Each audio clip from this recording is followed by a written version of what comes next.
Welcome to the VetFarm Network Podcast, where we spotlight the people, tools, and ideas helping veterans succeed in agriculture. I'm your host, Kate. Today's episode is a little bit different and honestly pretty special. We're talking with a group of students from the University of Tennessee, Knoxville, who've spent their semester working on a project focused on emergency access and farm safety for disabled farmers, including veterans with disabilities. They've partnered with AgrAbility, a program that supports farmers with physical or cognitive challenges, and they've been developing two simple but powerful tools, a preventative safety guide and a customized farm mapping system to improve emergency response times. These students aren't necessarily veterans themselves, although Matthew is in ROTC and joining the Space Force soon, but they've gone out of their way to listen, learn, and design with real farm conditions in mind, including a visit to our own farm here in East Tennessee. Before we dive in, a quick reminder, registration is now open for the Veteran Farmer Conference happening July 11th and 12th in Shipshewana, Indiana. If you're a veteran farmer or just getting started, this event is packed with hands-on training and networking, and there are tickets discounted available for veterans and their caregivers. Sign up at vetsandfarming.com. All right, today I'm joined with Catherine, Samir, Matthew, and Victoria, students from UT Knoxville, who've been working hard on this project. Welcome to the podcast. To start us off, can one of you introduce the project and tell us a little bit more about how this came to life? Catherine, you want to jump in with that one? Yes, for sure. Thanks for having us. Yeah, so we spent this semester working on a project with AgrAbility for one of our classes. We were given the challenge statement to kind of reimagine how farmers with disabilities and or chronic medical conditions can kind of prepare for medical emergencies and just different ways to enhance their safety and their independence. So we had actually, before this project, none of us, I don't think, were really familiar with AgrAbility. So this was a really fun way to kind of explore, learn about what AgrAbility does, while also trying to solve this problem that we came to learn is a really big deal. It's a pretty big problem, and so it was fun to kind of explore that problem statement and kind of learn more about this problem and how we could solve it. So yeah, that was our initial problem that we were given, and we kind of worked throughout the semester to come up with some different ideas of how to fix it. Awesome. And then you guys visited our farm as part of your research. So our farm is veteran owned. My husband's a disabled veteran. Um, was there anything that stood out at seeing a farm? I know our farm is a work in progress, and we're building it from scratch. So you got to see sort of the unfinished part, and then also our leased farm where we do our pastured poultry. But yeah, Samir or Victoria, was there anything that was sort of surprising for you when you did your farm tour? For me personally, I really hadn't seen or like been around a farm very much, so just in general, the whole thing was a lot. It was a different environment. It's not something I was really used to. I think that something that really stood out to me was I just wasn't entirely sure about a lot of the processes of just even with the poultry farming. I didn't realize that it was all like constantly moving the farming around. It was a lot different than what I thought. I don't know. I feel like what I've been used to seeing, or just like whether it's in like TV shows or news or whatever, just like the really big like cattle farms. That's kind of all I really had going into it. So it was definitely a lot different. Scale wise was a big shock for me for sure. Something that stood out to me was just how much work went into just setting up the farm. I know in general that farming's a lot of work, but just seeing when we're walking through your cleared land, I couldn't imagine just trees being everywhere. So just knowing how much work just went into that alone was really surprising. And then also seeing just all the buildings getting built and the barns. It just takes so much time to just get everything prepared before you can even start having everything set up. So I think it was just really shocking seeing the area with all the trees compared to the cleared out land and seeing how much progress you guys have made. And so I think it was just really interesting to see that. And I'm really excited to see whenever it's fully done how amazing it will look. Thank you. Thank you guys. Yeah. It is a lot of work, and I think it'll be exciting when you guys come back and you're, after the summer and you guys can see it. You'll have to take another farm tour and we'll have to test out your final product. And so Matthew, for you, was there anything that you sort of were able to identify as issues that would hinder, us getting help, if Mark had a tractor issue or something like that. Was there anything about the environment of the farm sort of specifically that you were able to identify quickly on that on-site visit that gave you a different perspective than, just thinking about it theoretically in a classroom?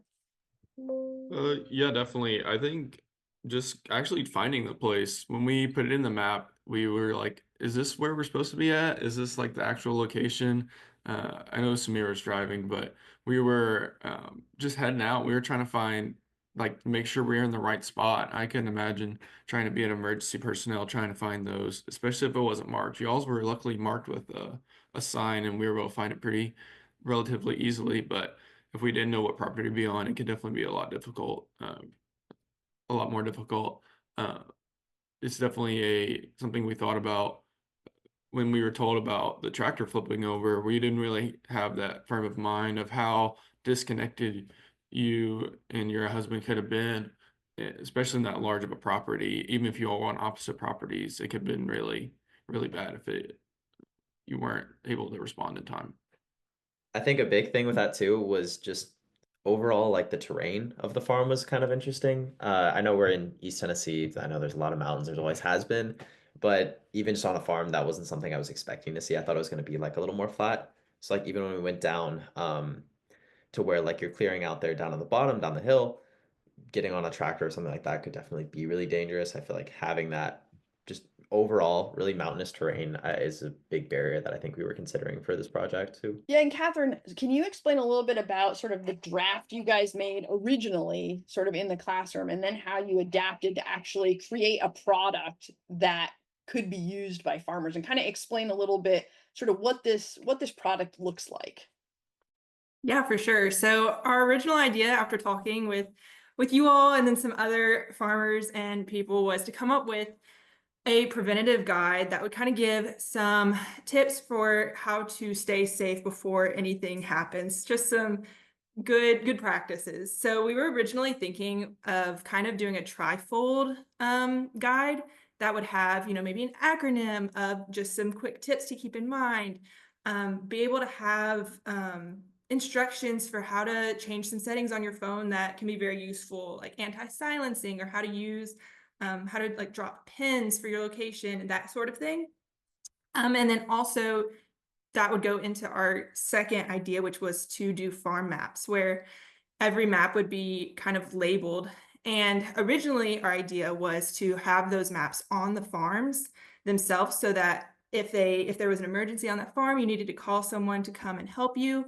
When they got to your farm, they would be able to see the map and have different areas of the farm kind of labeled, so that if you needed help and you said, oh, I'm at a barn, who knows what barn, if there's multiple barns, so we wanted to kind of label that on each farm and make it easier to see. And then eventually, so those were our original ideas, and after some more research, figuring out what would be kind of best, talking with you all again, we changed it to be more of a flyer preventative guide with few more details on it, such as we wanted to create a audio version of the flyer to help any farmers who have visual impairments. We wanted to make it just easier to read in general, put some QR codes on there to give more details so that we could make the actual design look a little bit cleaner. And then also with the farm maps, we wanted to have more direction of how you can actually make these farm maps and update them as needed, since farms do change, as we saw with your farm on our farm visit. Y'all are in the process of doing so much to it. So we wanted to include more information on the farm maps as well, such as different driveways that are available, different fields, just more details to give emergency response services more of a detail. And we also wanted to make it a virtual kind of online map, so that the responders would be able to see the map sooner rather than when they actually got to the property. So that was kind of how we developed our product throughout the whole semester. We got a lot of input from different farmers, from first responders, And it was very interesting to hear all the different perspectives that we were able to get, and to eventually be able to come up with this product that we think should be helpful. So. Awesome. And Samir, Victoria, how did you, what's sort of a scenario that you could imagine, this sort of, give us sort of the play-by-play of how this would be helpful. Like a farmer would find this in the AgrAbility toolkit potentially, or if they're at an event, AgrAbility might hand out this brochure you guys created, and they do some proactive work on the front end, right, to figure this stuff out. And then theoretically and tragically, they, have a seizure, or they have a tractor accident, or something happens. How does this play out? Like, sort of give us the scenario of how this works and the timeline of it. Yeah, so I think our biggest area that this would play out would be under our phone settings category. So in that setting, we have things like anti-silencing setting. So for a lot of people, they'll turn their phone on do not disturb, but there's a setting that allows certain people to go through on do not disturb. So for example, my mom has it so that me and my brothers, if we call, will always go through even if she's on do not disturb. So that's something that we definitely recommend significant others and loved ones have for their farmers.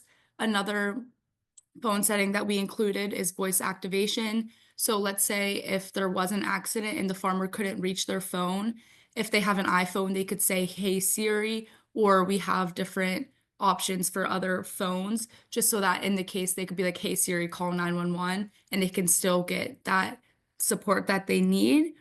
And then also we have different things for emergency contacts so that in the case that something does happen, they're able to reach out to whoever they need. And then lastly, location apps. So we included Life 360, Find My iPhone, Google Maps, and then there's a bunch of others that can just drop a pin wherever you're at so that whenever someone is out looking for them, they'll be able to know their exact location.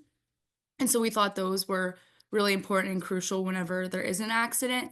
And then as Kate was talking about with Catherine was talking about with our farm mapping, in the incident that they do need to call 911, we found out that we're able to give dispatchers the map in advance so that if they say they're at barn B, whenever the dispatch team is driving to the farm, they can look at where barn B is on the map so that as soon as they get there, they have a better idea of where they're located, and they can also see what driveways are available for the ambulance to go through. And so this way that we're saving as much time as possible and getting the farmer the help they need as quickly as possible. Samir, is there anything else that you would add to that as something that would help save time for emergency responders, the sort of the piece that the farmer needs to do before the accident happens, and proactively to make sure that these tools are in place? Yeah, so when a farmer like originally meets with AgrAbility, kind of how that process works is they already have a like planned visit for the farm just to kind of get an understanding of where everything is. We really wanted to work on that aspect of when that AgrAbility member is there, so that when they're there, we're easily able to make like figure out what each thing needs to be labeled for the map, so we can very clearly and concisely put like each barn has like a different letter, and then having a visual aid showing that. And then each specific field would also be labeled that way. And then we also wanted to have that connection with having the AgrAbility there, just so that when these maps are being created, it'd just be a lot simpler and it'd be consistent across, so that when they're sent out to dispatch, they'd be basically the same thing no matter who it is. Um, a lot of it really was just focusing on getting in there and using that AgrAbility member to kind of aid in that assistance. We wanted to make sure that they were getting as much help there on the front end as possible. That's a really great idea. I mean, I think this is really important, especially as a lot of farms are transitioning to, it's a lot of first generation farmers are taking over farms, or people are moving as, economies and people just change and move across the country.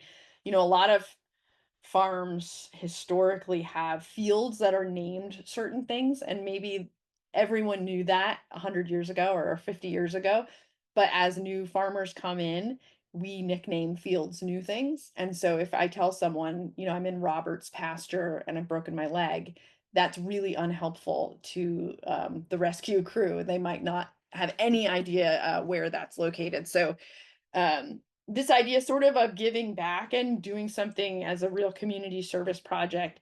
I know, Matthew, you do a lot with Scouts and now ROTC and serving the nation in the Space Force.